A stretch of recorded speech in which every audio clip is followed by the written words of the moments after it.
A former toy line gets a former Robin. Here's your look at the McFarlane Toys Superpowers Nightwing.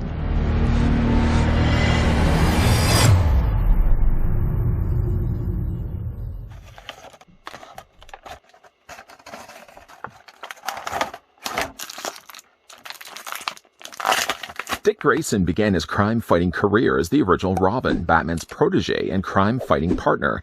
An expert acrobat and skilled fighter, Dick eventually left the nest to venture out on his own as a new hero called Nightwing.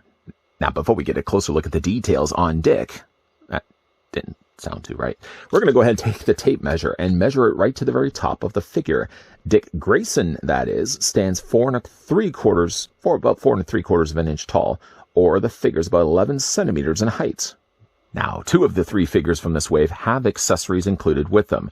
One is the Nightwing we're about to have a look at, one is the previously looked at Deathstroke, and then to unfortunately rub that into Diana didn't come included with anything. Well, that's not 100% true. She did come included technically with a cape.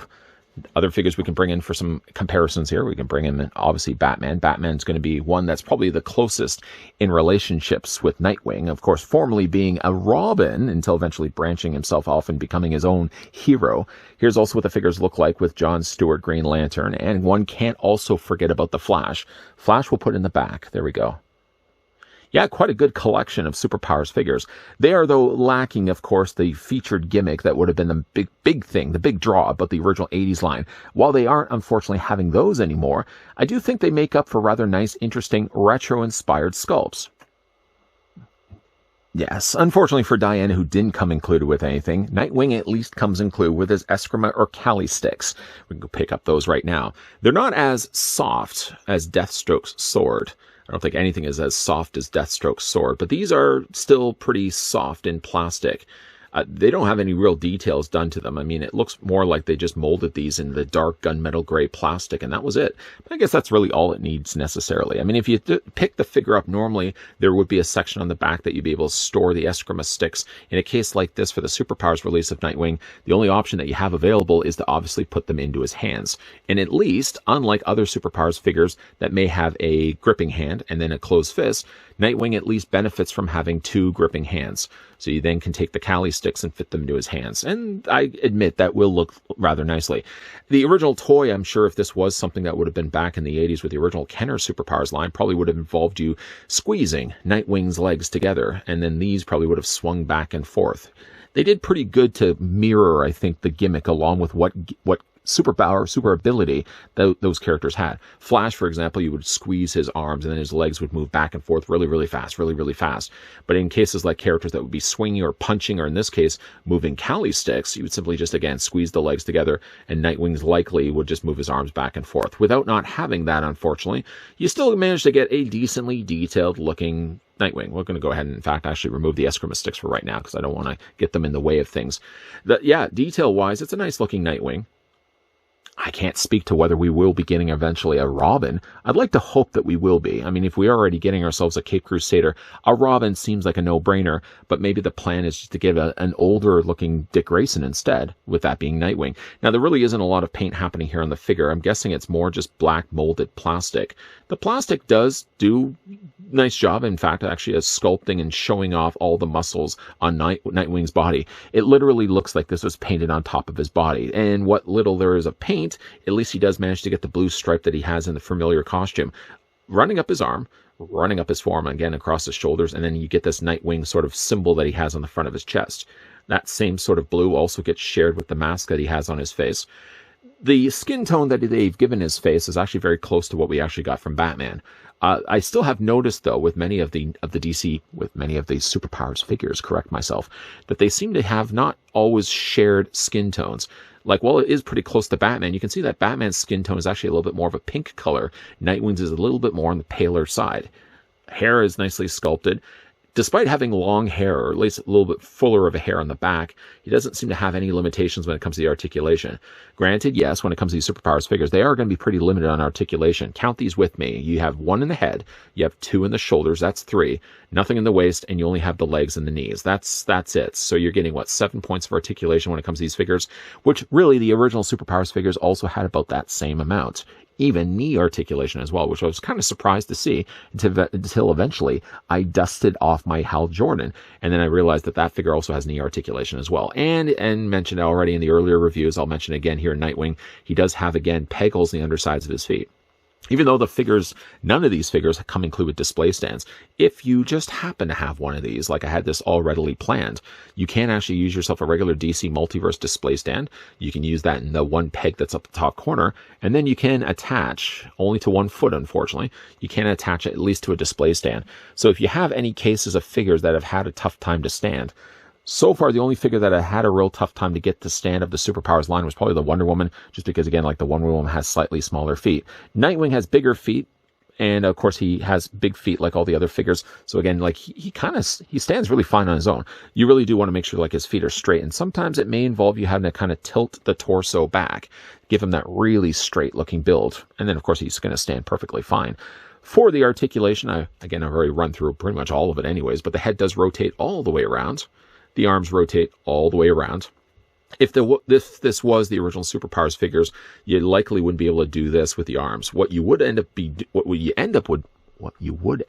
doing is that you would actually, as you're rotating the arms, if there was a gimmick tied into this, as you're rotating the arm, you'd hear click, click, click, click. Not from your mouth, but from the sounds of the shoulders. And actually, that would you be stripping the little tab points on the inside. Because, of course, when you squeeze the legs, these would have to be freely able to move.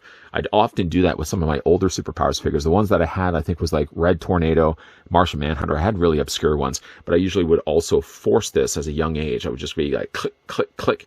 And I think eventually, one of the arms, I want to say it was on Martian Manhunter, eventually stopped working. So at least, even though they have stripped away the gimmick, you don't have to worry about the gimmick eventually breaking, and then you have to kind of I've seen some people actually try to dismantle their Superpowers figures and try to fix the feature or the gimmick that's built inside their body.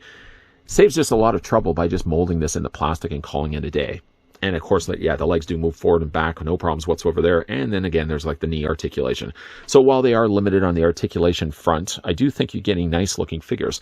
I admit they're not going to be everybody's cup of tea. I admit that some people probably would see a price tag of these figures, which I think they're a little over $12, a little over $10, and might just say to themselves, you know what? I would rather just spend the money on a taller, more articulated DC Multiverse figure. And again, I get that. For me, that had the chance when I was younger to collect the Superpowers figures, for me when I was younger who passed on the chance to collect the DC or Superpowers figures from Kenner, I at least can now sort of live vicariously through my adult self, now being able to get a chance to have a look at these figures, now released not from the folks over at Kenner, but the folks over at McFarlane Toys instead.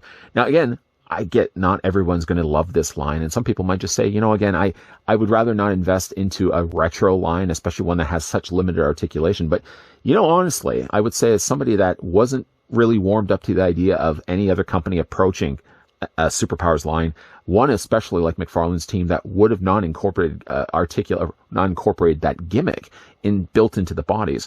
Now that I've actually had the chance to look at these over the several reviews that I've been doing, the longer I've spent the time to look at these figures, not only have I kind of felt like I've been looking at the original Kenner stuff, but I've gotten a more interest in the retro figures, the ones that are less articulated, those 5 points articulated figures, 7 points in this case with the knees.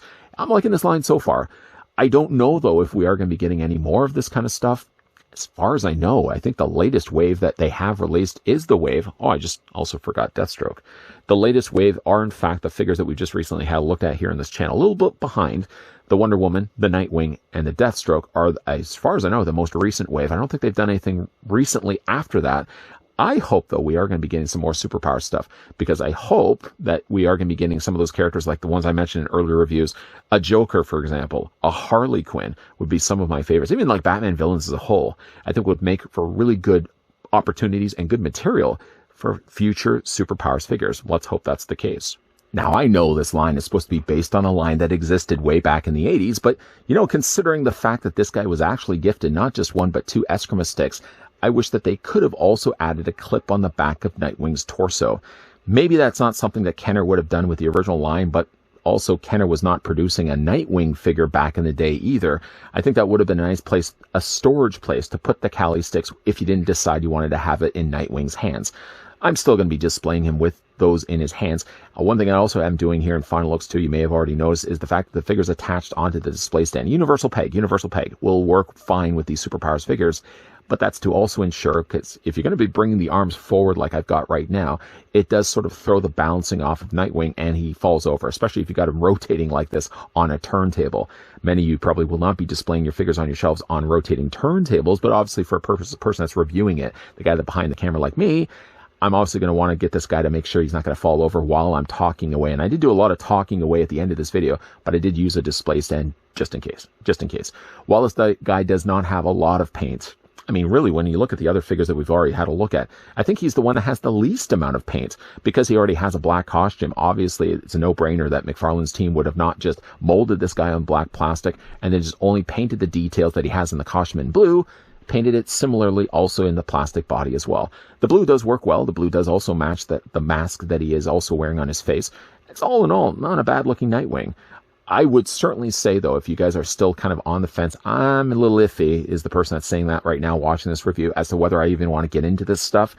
Maybe don't get in all in. Don't go completely down the rabbit hole.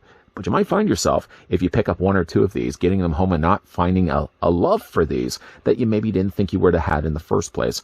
Like I said, as far as I know, this is the most recent wave, and we were a little behind, looking at it here on the channel. But I do hope that we are going to be getting ourselves some future Superpowers figures. The ones I already mentioned was Joker and Harley Quinn.